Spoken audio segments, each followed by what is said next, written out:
തെരഞ്ഞെടുപ്പ് പ്രചാരണം അവസാന ലാപ്പിലെത്തി നിൽക്കെ ചേലക്കരയിൽ ആവേശത്തിന് ഒട്ടും തന്നെ കുറവില്ല. മുഖ്യമന്ത്രി പിണറായി വിജയൻ മണ്ഡലത്തിൽ തുടരുകയാണ്. UDF സ്ഥാനാർത്ഥിക്കായി വോട്ട് തേടി പ്രതിപക്ഷ നേതാവ് VD സതീശനും മണ്ഡലത്തിലെത്തും. അതേസമയം നവംബർ 20 തെരഞ്ഞെടുപ്പ് നടക്കുന്ന പാലക്കാട് മുന്നണികളുടെ പ്രചാരണം തുടരുന്നു. UDF സ്ഥാനാർത്ഥിക്ക് വേണ്ടി വോട്ട് തേടി K മുരളീധരൻ മണ്ഡലത്തിലെത്തും.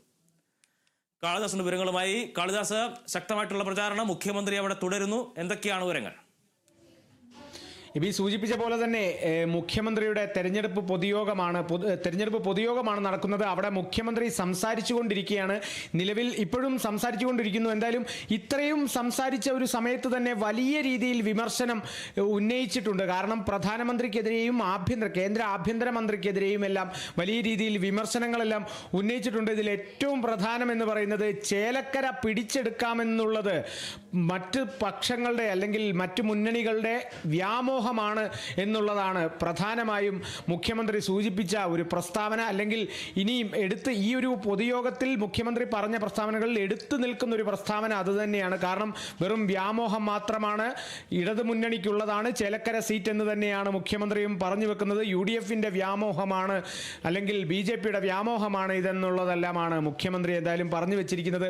അതേപോലെ തന്നെ വലിയ രീതിയിൽ ഭീകരത അഴിച്ചുവിടാൻ കേരളത്തിൽ അല്ലെങ്കിൽ രാജ്യത്തിൽ തന്നെ ഭീകരത അഴിച്ചുവിടാൻ പ്രധാനമന്ത്രിയും ആഭ്യന്തരമന്ത്രിയും ശ്രമിക്കുന്നുണ്ട്.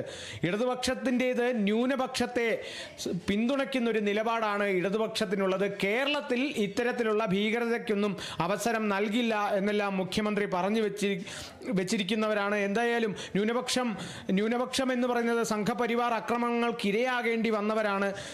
അതേപോലെ തന്നെ ക്രൈസ്തവർക്കും കൂടുതൽ പിന്തുണ നൽകിക്കൊണ്ടുള്ളൊരു പ്രസ്താവനയും അദ്ദേഹം പറഞ്ഞിട്ടുണ്ട്. സംഘപരിവാർ ആക്രമണങ്ങൾക്ക്, ഞാൻ സൂചിപ്പിച്ച പോലെ തന്നെ സംഘപരിവാർ ആക്രമണങ്ങൾക്ക് ഇരയാകേണ്ടി വന്നവരാണ് ക്രൈസ്തവരെന്നാണ് മുഖ്യമന്ത്രി പറഞ്ഞത്. അതേപോലെ തന്നെ സംസ്ഥാനത്ത് 2 തരത്തിലുള്ള വർഗീയതകളാണ് പ്രവർത്തിക്കുന്നത്. ഒന്ന് ന്യൂനപക്ഷ വർഗീയതയും മറ്റേത് ഭൂരിപക്ഷ വർഗീയതയും.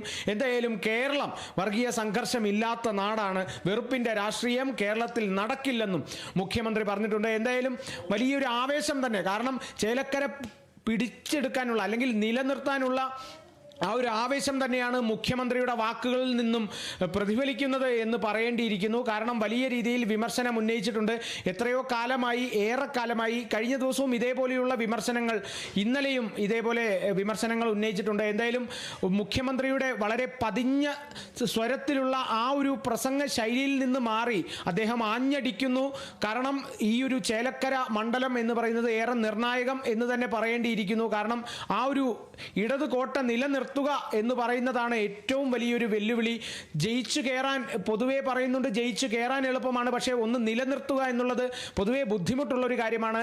ഇത്രയും വിവാദങ്ങൾ നിലനിൽക്കുന്നൊരു സാഹചര്യത്തിൽ ഈ ഒരു ഇടതുകോട്ട മറ്റു മുന്നണികൾ പൊളിക്കാതിരിക്കാൻ ശ്രദ്ധിക്കണം. എന്തായാലും ഇത് നിലനിർത്തുക എന്നുള്ളൊരു ലക്ഷ്യം തന്നെ ഇടതു മുന്നണിക്കുണ്ട്, മുഖ്യമന്ത്രിക്കുണ്ട്. അതിൻ്റെ ബാധ്യത പൂർണ്ണമായും മുഖ്യമന്ത്രിയിലേക്കൊക്കെ എത്തിയേക്കാം എന്നുള്ളൊരു തരത്തിലൊക്കെ കാര്യങ്ങൾ നീങ്ങുന്ന ഒരു സാഹചര്യത്തിൽ ഇത്തരത്തിലുള്ളൊരു ചേലക്കരയിലാണ് മത്സരമെങ്കിലും ചേലക്കരയിലും ഈ പ്രചാരണ വിഷയങ്ങളിൽ മുൻപന്തിയിൽ നിൽക്കുന്നത് ഇപ്പോൾ മുനമ്പം വിഷയം പോലുള്ള സംഗതികൾ തന്നെയാണ്. അതുകൊണ്ട് തന്നെയാണ് അത്തരത്തിൽ ഒരു മുനമ്പത്തെ വിഷയം അത് കൃത്യമായ രീതിയിൽ സംഘപരിവാർ അതിനെ ഉപയോഗിക്കുന്നു എന്നുള്ളൊരു തരത്തിലുള്ള സംഗതികളൊക്കെ തന്നെ സമൂഹത്തിൽ നിൽക്കുന്നു. അതിനുള്ളൊരു മറുപടി ആയിട്ടായിരുന്നോ മുഖ്യമന്ത്രിയുടെ ആ ഒരു പ്രധാനമന്ത്രിക്കും അമിത്ഷായ്ക്കുമെതിരെയുള്ള വിമർശനങ്ങൾ? തീർച്ചയായും. കാരണം അങ്ങനെ പറയേണ്ടിയിരിക്കുന്നു. കാരണം കഴിഞ്ഞ ദിവസങ്ങളിലാണ് കേരളത്തിന്റെ ചുമതലയുള്ള BJP നേതാവ് പ്രകാശ് ജാവദേക്കർ ഈ 2 മുന്നണികളെയും ഈ ഒരു മുനമ്പം വിഷയത്തിൽ 2 മുന്നണികൾക്ക് നേരെയും ആരോപണം ഉന്നയിച്ചിരുന്നു. കാരണം ഇവർ ഇരട്ടത്താപ്പാണ് ഈ ഒരു കേരളത്തിൽ മുന്നണികൾ ചെയ്യുന്നത്. കേരളത്തിലെ രാഷ്ട്രീയം എന്ന് പറയുന്നത് നെറികെട്ട രാഷ്ട്രീയമാണ്, വൃത്തികെട്ട രാഷ്ട്രീയമാണ് എന്നാണ് കേരളത്തിന്റെ ചുമതലയുള്ള BJP നേതാവായ പ്രകാശ് ജാവദേക്കർ പറഞ്ഞത്. തീർച്ചയായും അവിടെ അതൊരു BJP വോട്ട് ബാങ്ക് കൂട്ടാൻ അല്ലെങ്കിൽ അത് ഉയർത്താനുള്ളൊരു ശ്രമം, അതിനുവേണ്ടി പ്രചരണ ആയുധമാക്കാനുള്ളൊരു പ്രസ്താവന തന്നെയാണ് പ്രകാശ് ജാവദേക്കർ ഉന്നയിച്ചിരുന്നത്. എന്തായാലും അതൊക്കെ ഒരു ചർച്ചാ വിഷയം, അതൊരു പ്രചരണ വിഷയമായേക്കാം എന്നുള്ളത് കൊണ്ട് തന്നെയാണ് മുഖ്യമന്ത്രി പല കാര്യങ്ങളിലും ഈ ഒരു നിലപാട് അല്ലെങ്കിൽ കൃത്യമായ ഇടതുമുന്നണിയുടെ നിലപാട് എന്നുള്ള നിലയ്ക്ക് തന്നെ ഇത്തരത്തിലുള്ള കാര്യങ്ങൾ പറഞ്ഞിരിക്കുന്നത്. എന്തായാലും പറഞ്ഞിരിക്കുന്ന കാര്യങ്ങൾ മൂർച്ചയേറിയ ആരോപണങ്ങൾ തന്നെയാണ്. പ്രധാനമന്ത്രിയെയും കേന്ദ്ര ആഭ്യന്തരമന്ത്രിയെയുമാണ് പറഞ്ഞിരിക്കുന്നത്. വർഗീയത അഴിച്ചുവിടുന്നു എന്നാണ് പറഞ്ഞിരിക്കുന്നത്. മാത്രമല്ല സംഘപരിവാർ ആക്രമണങ്ങൾക്ക് ക്രൈസ്തവർ ഇരയാകേണ്ടി വരുന്നു എന്നും മുഖ്യമന്ത്രി പറഞ്ഞിട്ടുണ്ട്. ഇതിലൂടെ ഒരു ധ്രുവീകരണം അല്ലെങ്കിൽ വലിയൊരു വോട്ട് ബാങ്കും കൂടി ലക്ഷ്യം വെക്കുന്നുണ്ട് എന്നുകൂടി കരുതാം. കാരണം അത്തരത്തിലുള്ള വോട്ടുകളും കൂടി ലഭിക്കേണ്ടതുണ്ട്. ഏറെക്കാലമായി ക്രൈസ്തവർ, ഒരു വിഭാഗം ക്രൈസ്തവർ BJPക്കൊപ്പമാണ് എന്നുള്ള തരത്തിലും ആരോപണങ്ങൾ അല്ലെങ്കിൽ അത്തരത്തിലുള്ള ചില വിവാദങ്ങൾ, അത്തരത്തിലുള്ള കാര്യങ്ങളെല്ലാം ഉയർന്നു വരുന്നുണ്ട്. എന്തായാലും ആ ഒരു വോട്ട് ബാങ്കും കൂടി ലക്ഷ്യം വെച്ചിട്ടുള്ള അല്ലെങ്കിൽ അതും കൂടി അവരെ കൂടി ഇത്തരത്തിൽ കൃത്യമായി കാര്യങ്ങൾ പറഞ്ഞ് മനസ്സിലാക്കി അവരുടെ വോട്ട് കൂടി അഭ്യർത്ഥിക്കുന്ന ഒരു തരത്തിൽ, പരോക്ഷമായി അഭ്യർത്ഥിക്കുന്ന ഒരു തരത്തിലുള്ള ഒരു പ്രസ്താവനയായിരുന്നു എന്തായാലും മുഖ്യമന്ത്രി നടത്തിയിരിക്കുന്നത് എന്ന് പറയണം. മാത്രമല്ല, നേരത്തെ ഞാൻ സൂചിപ്പിച്ച പോലെ തന്നെ ന്യൂനപക്ഷത്തിൻ്റെ കൂടെയാണ്, ന്യൂനപക്ഷത്തിന് എപ്പോഴും പിന്തുണയുണ്ടാവും എന്നൊക്കെ പറഞ്ഞു വെക്കുമെങ്കിലും ഒരു രാജ്യത്ത് ഒരു വിഭാഗീയത അല്ലെങ്കിൽ അത്തരത്തിലൊരു വർഗീയത, രണ്ട് തരത്തിലുള്ള വർഗീയത സംസ്ഥാനത്ത് പ്രവർത്തിക്കുന്നു. ഭൂരിപക്ഷ വർഗീയതയും ന്യൂനപക്ഷ വർഗീയതയും. എന്തായാലും വർഗീയ സംഘർഷമില്ല. ഈ ഒരു കേരള നാട്ടിൽ വർഗീയ സംഘർഷമില്ല. വെറുപ്പിന്റെ രാഷ്ട്രീയം കേരളത്തിൽ നടക്കില്ലെന്നും എല്ലാമാണ് മുഖ്യമന്ത്രി എന്തായാലും പറഞ്ഞു വെച്ചിരിക്കുന്നത്. മണിക്കൂറുകൾ മാത്രമാണ് ഇങ്ങനെ ഈ ഒരു പ്രചാരണത്തിനായി നിലവിലുള്ളത്. കൊട്ടിക്കലാശം ഏതെല്ലാം വിധത്തിൽ ഗംഭീരമാക്കാനാണ് മുന്നണികളുടെ തീരുമാനം?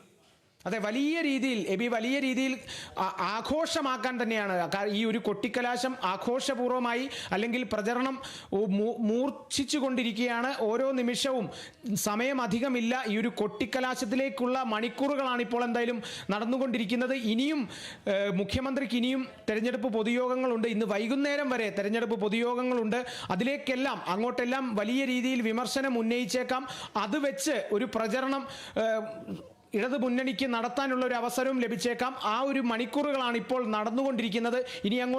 ഇനിയുള്ള പൊതുയോഗങ്ങളിൽ ഇതേപോലെ തന്നെ വലിയ രീതിയിലുള്ള വിമർശനങ്ങൾ, പരാമർശങ്ങൾ കേന്ദ്ര സർക്കാരിനെതിരെയും അതേപോലെ തന്നെ മറ്റ് മുന്നണികൾക്കെതിരെയും എല്ലാം കൃത്യമായ ഒരു വിമർശനം അല്ലെങ്കിൽ പരാമർശം അല്ലെങ്കിൽ അത്തരത്തിലുള്ള പ്രസ്താവനകളെല്ലാം മുഖ്യമന്ത്രിയുടെ ഭാഗത്തു നിന്നും പ്രതീക്ഷിക്കാം എന്ന് തന്നെ പറയേണ്ടിയിരിക്കുന്നു. എബി, തീർച്ചയായും പ്രചാരണം അതിന്റെ ഉച്ചസ്ഥായിയിൽ എത്തിയിരിക്കുന്നു. ഇനി നാളെയാണ് കൊട്ടിക്കലാശമുള്ളത്. അതിനുശേഷം ഒരു ദിവസത്തെ നിശബ്ദ പ്രചാരണം.